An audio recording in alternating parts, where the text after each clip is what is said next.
ताज़ा खबरें, खेल जगत, राजनीति, हलचल, मुख्य घटनाएं, मौसम, समाचार, हो रहे विवाद, अपराध और देश विदेश से जुड़े तमाम ताज़ा खबरों को सुनने के लिए जुड़ जाएं हमारे साथ आज की इस वीडियो में। अब हर काम की खबर पहुंचेगी आप तक सबसे पहले, लेकिन उससे पहले अगर अभी तक चैनल को सब्सक्राइब नहीं किया तो पहले चैनल को सब्सक्राइब कर लीजिए, बेल आइकन को प्रेस कर लीजिए ताकि वीडियोस की अपडेट आपको मिलती रहे। पहली बड़ी खबर देखिए, राहुल गांधी ने कमल के चिन्ह को प्रदर्शित करने के लिए पीएम मोदी की आलोचना की और दावा किया कि 21वीं सदी का नया चक्रव्यूह रचा गया है। कुरुक्षेत्र में हजारों साल पहले 6 लोगों ने अभिमन्यु को चक्रव्यूह में फंसाकर मार डाला था। मैंने थोड़ा रिसर्च किया और पाया कि चक्रव्यूह को पद्मव्यूह से भी जाना जाता है, जिसका अर्थ है कमल का निर्माण। वहीं देखिए, उत्तराखंड में केदारनाथ यात्रा 2 दिन के लिए रोक दी गई है। राज्य में 48 घंटे के लिए भारी बारिश का अलर्ट है। इसके चलते एनडीआरएफ की 12 और एसडीआरएफ की 60 टीमें तैनात की गई हैं। बारिश से जुड़ी घटनाओं में अब तक राज्य में 11 लोगों की मौत हो गई है। वहीं देखिए, राजनीतिक दलों ने सुप्रीम कोर्ट के फैसले को बताया ऐतिहासिक। सुप्रीम कोर्ट द्वारा राज्य को अनुसूचित जातियों यानी कि एससी के भीतर सामाजिक और आर्थिक रूप से अधिक पिछड़ी जातियों के अपग्रेड के लिए सब क्लासिफिकेशन करने की अनुमति देने वाले फैसले का राजनीतिक दलों ने स्वागत किया है। वहीं पीएम मोदी का चीन को कड़ा संदेश, बोले हम विकास का समर्थन करते हैं, विस्तारवाद का नहीं। प्रधानमंत्री नरेंद्र मोदी ने नियम आधारित हिंद प्रशांत के लिए मिलकर काम करने का संकल्प लिया और इस बात पर जोर दिया कि भारत विकास का समर्थन करता है, विस्तारवाद का नहीं। वहीं देखिए, वायनाड में 2 दिन बाद भी जारी है मलबे से शवों की तलाश। 1600 से अधिक जवान लगा रहे जान की बाजी। इस बीच मौत का आंकड़ा 270 पार कर गया है एवं अभी इसके और बढ़ने की आशंका है। करीब 200 लोग अभी भी लापता बताए जा रहे हैं। भारत ने मालदीव को दी बड़ी राहत। 2 बंदरगाहों से आवश्यक वस्तुओं के निर्यात करने की दी अनुमति। सरकार ने कहा कि कांडला और विशाखापट्टनम बंदरगाहों से मालदीव सामानों का निर्यात कर सकता है। इसी के साथ स्वप्निल कुसाले ने पेरिस ओलंपिक में ब्रॉन्ज मेडल जीतकर देश का सिर गर्व से ऊंचा कर दिया है। उनकी इस जीत पर रेलवे ने उनका प्रमोशन कर दिया और अब वे अधिकारी बन गए हैं। मथुरा के श्री कृष्ण जन्मभूमि विवाद में हाईकोर्ट ने मुस्लिम पक्ष की आपत्तियों को खारिज कर दिया है। अदालत के फैसले के बाद अब इस केस का ट्रायल शुरू होगा। हिंदू पक्ष का दावा है कि मंदिर तोड़कर यहां शाही ईदगाह का निर्माण करवाया गया है। टीएमसी नेता डेरेक ने एक्स पर एक पोस्ट में कहा, मोदी आरएसएस के गोलवल्कर से आगे निकलने की कोशिश कर रहे हैं। उन्होंने कांग्रेस नेता जयराम रमेश की एक पोस्ट साझा की जिन्होंने आरएसएस की भी आलोचना की थी। वहीं दोस्तों, ईरान और हमास ने हानिया की हत्या के लिए इजराइल को जिम्मेदार ठहराया है, लेकिन इजराइल ने हानिया की हत्या में अपनी भूमिका की ना तो पुष्टि की है और ना ही इससे इनकार किया है। इसी के साथ यूपी के मुख्यमंत्री योगी आदित्यनाथ कांवड़ मार्ग का हवाई सर्वेक्षण करेंगे। बताते हैं कि वो हवाई सर्वेक्षण के दौरान कांवड़ियों पर पुष्प वर्षा भी कर सकते हैं। मुख्यमंत्री योगी 11:20 पर लखनऊ से राजकीय विमान से हिंडन एयरपोर्ट पहुंचेंगे। वहीं आरबीआई के पास वापस आए 2000 रुपए के 97.92% नोट। 7,409 करोड़ रुपए के नोट अब भी आने बाकी हैं। दोस्तों, आरबीआई ने 19 मई 2023 को 2000 रुपए मूल्य के बैंक नोट को चलन से हटाने की घोषणा की थी। इसी के साथ देखिए दोस्तों, इन्फोसिस को मिली राहत। कर्नाटक सरकार ने वापस लिया जीएसटी नोटिस। इन्फोसिस ने शेयर बाजार को बताया था कि उसे कर्नाटक सरकार द्वारा जीएसटी डिमांड नोटिस मिला है। कंपनी की इस जानकारी के बाद एक बार फिर से इन्फोसिस चर्चा में आ गया था। विदेशी नागरिकों को आसानी से मिलेगा मोबाइल कनेक्शन। सरकार ने ओटीपी वेरिफिकेशन में दी ढील। विदेशी नागरिकों को भारत यात्रा के दौरान मोबाइल कनेक्शन लेने में परेशानी का सामना करना पड़ रहा था। इसी के साथ देखिए, शिरोमणि अकाली दल के वरिष्ठ नेता सुखदेव सिंह ढींढसा को पार्टी से बर्खास्त कर दिया गया है। अगले ही दिन शिरोमणि अकाली दल के अनुशासन समिति के चेयरमैन बलविंदर सिंह भूंदड़ ने ढींढसा को पार्टी से बर्खास्त कर दिया था। वहीं देखिए, लद्दाख में बनेगा मंगल एवं चंद्रमा पैरेलल रिसर्च स्टेशन। 2035 तक अंतरिक्ष स्टेशन बनाने की योजना है। दोस्तों, ये स्टेशन ये भी अध्ययन करने की अनुमति देगा कि सूक्ष्म जीव और अन्य जीव ऐसे चरम वातावरण को कैसे प्रतिक्रिया देते हैं।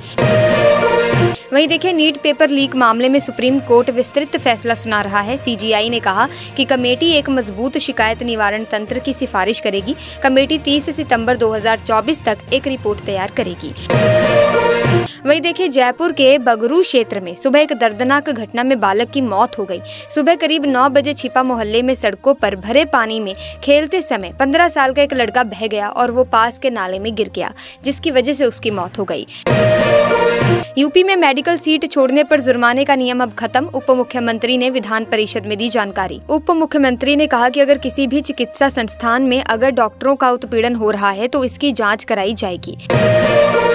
वहीं देखिए जो बाइडेन ने कहा कि हमारी प्रार्थनाएं इस दुखद घटना के पीड़ितों के साथ है और हम उन परिवारों के प्रति संवेदना व्यक्त करते हैं जिन्होंने अपने परिजनों को खो दिया है। वहीं मुख्यमंत्री पिनराई विजयन लोकसभा में नेता प्रतिपक्ष राहुल गांधी और उनकी बहन प्रियंका गांधी वाड्रा समेत कई नेताओं ने विस्थापित लोगों से मुलाकात की और उनके साथ एकजुटता व्यक्त की। इसी के साथ अगली खबर देखिए दोस्तों, सीएम एकनाथ शिंदे ने बैठक में कहा कि छत्रपति शिवाजी महाराज के काल के 12 जिलों को विश्व धरोहर स्थलों में सूची में शामिल करने के लिए प्रस्ताव भेजने का निर्णय लिया गया है। हम छत्रपति शिवाजी महाराज के काल के किलों के पुनर्जीवित करने का प्रयास कर रहे हैं। इसी दौरान दोस्तों ईरान के सर्वोच्च नेता ने इजरायल पर हमले का दिया आदेश। नेतन्याहू बोले देंगे करारा जवाब। ईरान के सर्वोच्च नेता अयातुल्ला अली खेमनेई ने हमास के नेता इस्माइल हानिया की हत्या के प्रतिरोध में ईरान को सीधे इजरायल पर हमला करने का आदेश जारी किया है। वहीं दोस्तों देखिए ट्रेनी आईएएस पूजा खेड़कर पर एक के बाद एक कई आरोप लगे थे। उन पर फर्जी विकलांगता प्रमाण पत्र के आधार पर यूपीएससी परीक्षा देने और फर्जी तरीके से ओबीसी नॉन क्रीमी लेयर कोटे का लाभ लेने का आरोप है। ऐसे में अब जल्द ही उन्हें कोर्ट में इस बात का जवाब देना पड़ेगा कि आखिर उन्होंने ऐसा क्यों किया। दोस्तों कर्नाटक के राज्यपाल थावरचंद गहलोत ने मुख्यमंत्री सिद्धरमैया से उनकी पत्नी पार्वती समेत विभिन्न लोगों को मैसूरू शहरी विकास प्राधिकरण द्वारा किए गए भू आवंटन के संबंध में आरोपों पर कारण बताओ नोटिस जारी कर जवाब मांगा है। इसी कड़ी में एक नया मामला सामने आया है दोस्तों, जिसमें दिल्ली के शख्स से क्रिप्टो करेंसी और शेयर बाजार के नाम पर 91 लाख रुपए ठग लिए गए हैं। इतना ही नहीं, इस पूरी ठगी में बैंक कर्मचारी भी शामिल है। पुलिस ने इस मामले में 7 लोगों को गिरफ्तार किया है। वहीं दिल्ली एनसीआर और मुंबई के रिटेल मार्केट में 50 रुपए प्रति किलोग्राम की रियायती दर पर टमाटर बेचना शुरू करेगी। बाजार में अभी टमाटर 60 रुपए प्रति किलोग्राम पर बिक रहा है। टमाटर खरीद सीधे मंडियों से की जाएगी, जिससे बिचौलियों से बचा जा सकेगा। वही देखिए सभी प्राइवेट सेक्टर बैंक को मिनिमम पब्लिक शेयर होल्डिंग करना जरूरी है। इसका मतलब है कि बैंक के पास 25% हिस्सेदारी होनी चाहिए। एमपीएस मेंटेन करने के लिए बैंकों के पास 1 अगस्त 2024 तक की समय सीमा थी। इस समय सीमा को सरकार ने 2 साल के लिए बढ़ा दिया है। अब अगस्त 2026 तक बैंक एमपीएस के मेंटेन कर सकती है। वही देखिए 1 साल पहले बनकर तैयार हुई नई संसद की छत से पानी लीक होने का एक वीडियो सामने आया है। इसमें दिखाई दे रहा है कि संसद की लॉबी में छत से पानी गिर रहा है। ये वीडियो कांग्रेस के मणिकम टैगोर ने शेयर कर सरकार पर निशाना साधा। उन्होंने कहा कि संसद के बाहर पेपर लीक और अंदर पानी लीक। वहीं देखिए जीएसटी कलेक्शन में जबरदस्त ग्रोथ। जुलाई में 10.3% बढ़कर 1.82 लाख करोड़ रुपए पर पहुंचा। जून में कोरोना महामारी के बाद 10% से नीचे गिरने के बाद जीएसटी कलेक्शन की ग्रोथ की गति फिर से डबल डिजिट के ऊपर पहुंच गई है। वहीं देखिए जुलाई में यूनिफाइड पेमेंट इंटरफेस यानी कि यूपीआई के जरिए 1444 करोड़ ट्रांजैक्शन हुए। इस दौरान टोटल 20.64 लाख करोड़ रुपए की राशि ट्रांसफर की गई। पिछले साल जुलाई के मुकाबले ट्रांजैक्शन की संख्या में 45% की बढ़ोतरी हुई है।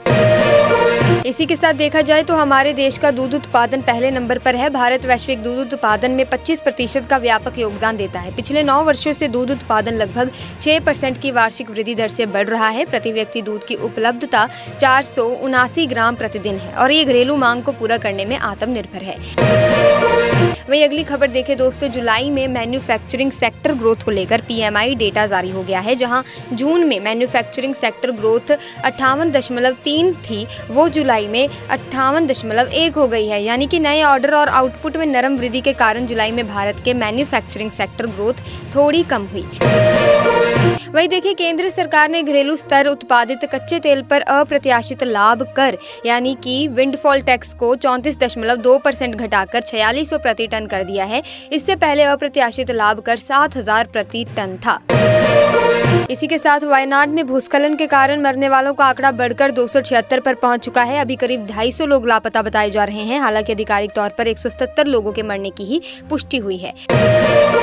अगली खबर देखें दोस्तों, महीने के पहले दिन कई चीजों के दाम में बदलाव हुआ है। महंगाई का झटका देते हुए तेल कंपनियों ने विमानन ईंधन के भाव में भी इजाफा कर दिया है। त्योहारी सीजन के शुरू होने से पहले एविएशन टरबाइन फ्यूल के दाम में बढ़ोतरी के कारण हवाई टिकट महंगे होने की आशंका भी बढ़ गई है। सुप्रीम कोर्ट ने स्वाति मालीवाल के मारपीट के मामले में सीएम केजरीवाल के पीए विभव कुमार की जमानत पर सुनवाई की। इस दौरान बेंच ने पूछा कि क्या मुख्यमंत्री का आवास निजी बंगला है। हमें इस बात की हैरानी है कि क्या इस तरह के गुंडे को सीएम आवास में काम करना चाहिए। इसी के साथ देखिए, भूकंप से हिली इटली की धरती। रिक्टर स्केल पर 5.0 मापी गई तीव्रता। National institute of geophysics and volcanology के अनुसार भूकंप आयोनियन सी पर कोसेंजा प्रांत में पियर ट्रापोला से 3 किलोमीटर पश्चिम में केंद्रित था।